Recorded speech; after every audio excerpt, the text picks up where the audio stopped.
پاکستان کے ایٹمی ہتھیار کتنے محفوظ ہیں اور کس قدر خطرے کی زد میں ہیں، آج کی ویڈیو میں ہم جانتے ہیں۔ ناظرین، کیا پاکستان کبھی کسی بیرونی جارحیت کی صورت میں ایٹمی ہتھیار چلا سکتا ہے، اور کیا پاکستان نے جوہری توانائی کا غلط استعمال کرنا چاہا ہے؟ یہ وہ سوالات ہیں جو پاکستان پر بیرونی عناصر سمیت کچھ اندرونی لوگ بھی اٹھاتے ہیں۔ ناظرین، گزشتہ روز یوم تکبیر گزرا ہے۔ سارا دن یہ بھی بحث چلتی رہی کہ ہم اصل کریڈٹ کس کو دے رہے ہیں۔ یہاں یہ سوال رکھ کر اپنی رائے دینا چاہتی ہوں۔ ناظرین، پاکستان وہ ریاست ہے جس نے کبھی ریاستی سطح پر جوہری ہتھیار استعمال کرنے کی کسی کو دھمکی نہیں دی۔ ریاستی سطح کی اگر بات کریں تو کسی عام شخص کے خیالات یا کسی سائنسدان کے وچاروں کی نہیں، یہ بات چیلنج سے کہہ سکتے ہیں کہ پاکستان نے کھلے یا دبے لفظوں میں کبھی بھی بم چلانے کی دھمکی نہیں دی، نہ ہی بھارت کو اور نہ ہی کسی اور ملک کو۔ پاکستان نے ہمیشہ اپنے دفاعی حق کی بات کی ہے، اور بات اس بات پر زور دیتے ہیں کہ جوہری صلاحیت والے ملکوں کو ذمہ داری کا مظاہرہ کرتے کشیدگی سے پرہیز کرنا چاہیے۔ یہ بوم ہم نے اپنی بقا کے لیے بنائے ہیں، ورنہ دشمن طاقت جارحیت سے باز نہ آتی اور خطہ طاقت کی عدم توازن کا شکار ہوتا۔ خواتین و حضرات، جہاں تک بات ہے اس کی سیکیورٹی یا تحفظ کی، تو میں آپ کو بتاتی چلوں کہ پاکستان کے جوہری ہتھیار امریکہ اور روس سے زیادہ محفوظ حالت میں ہیں۔ امریکہ اور روس نے تو ہتھیار پروڈیوس کر کے تیار کر رکھے ہیں، جبکہ پاکستان کا nuclear command and control system اس قدر محفوظ ہے کہ عالمی نیوکلیئر مانیٹرنگ اتھارٹی نے اسے دنیا کا محفوظ ترین پروگرام قرار دیا ہوا ہے۔ آپ کو کچھ پوائنٹس بتاتے چلیں۔ ہمارے جوہری ہتھیاروں کی پہلی خصوصیت یہ ہے کہ پاکستان کے جوہری ہتھیار امریکہ اور روس کی طرح تیار شدہ حالت میں نہیں۔ ان ہتھیاروں کو بوقت ضرورت اسمبل کرنا ہوگا۔ ان کے اہم پارٹس بھی مختلف مقامات پر انتہائی محفوظ حالت میں موجود ہیں، جہاں کی security nuclear command and control authority کے ذمے میں ہے، اور وہاں چڑیاں بھی پر نہیں مار سکتی۔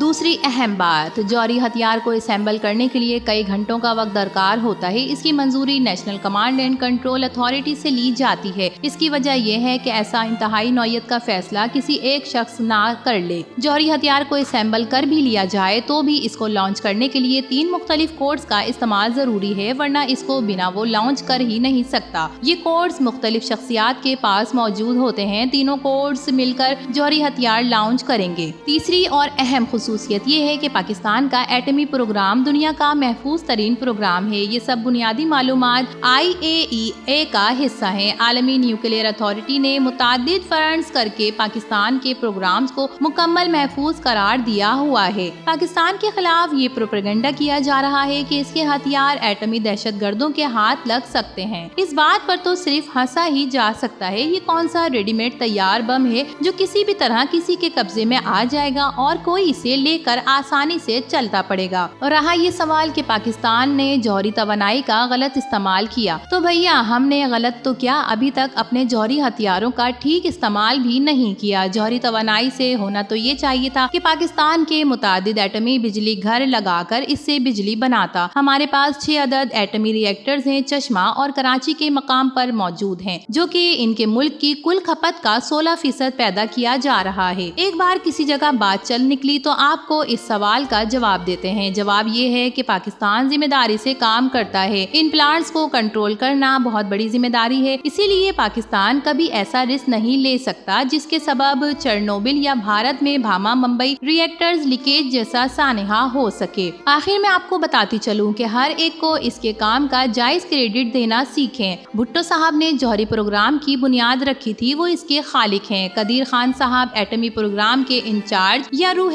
رواں تھے۔ ان کے انڈر ہمارے 17 سائنسدانوں کی ٹیم تھی یہ کارنامہ انجام دینے کے لیے۔ نواز شریف صاحب نے ایٹمی دھماکہ کرنے کا فیصلہ کیا اور فوج کی انجینئرنگ کوڈ کے چاغی کے سیٹ اپ کر کے دیے تھے، کیونکہ پاکستان کا ایٹمی پروگرام مکمل طور پر محفوظ ہے اور ہماری بقا کا ضامن ہے۔ اپنی سیاسی لڑائیاں اور پوائنٹ اسکورنگ جاری رکھیں، مگر ایٹمی پروگرام پر نان سینس نہ بکیں۔ پاکستان زندہ باد، پاک فوج زندہ باد۔ امید کرتے ہیں پاکستان کے ایٹمی پروگرام اور تحفظ کے ایٹمی ہتھیاروں کے بارے میں بنائی گئی یہ ویڈیو آپ کو پسند آئی ہوگی۔ اس بارے میں آپ کا کیا خیال ہے؟ اپنی قیمتی رائے سے ضرور آگاہ کیجیے گا۔ HI TV کو سبسکرائب کرنا نہ بھولیے گا، کیونکہ یہی تو ہماری اصل حوصلہ افزائی ہوتی ہے۔ تو پھر ملیں گے کسی اور نئی ویڈیو کے ساتھ، تب تک کے لیے سمرا ناز کو اجازت دیجیے۔ اللہ حافظ۔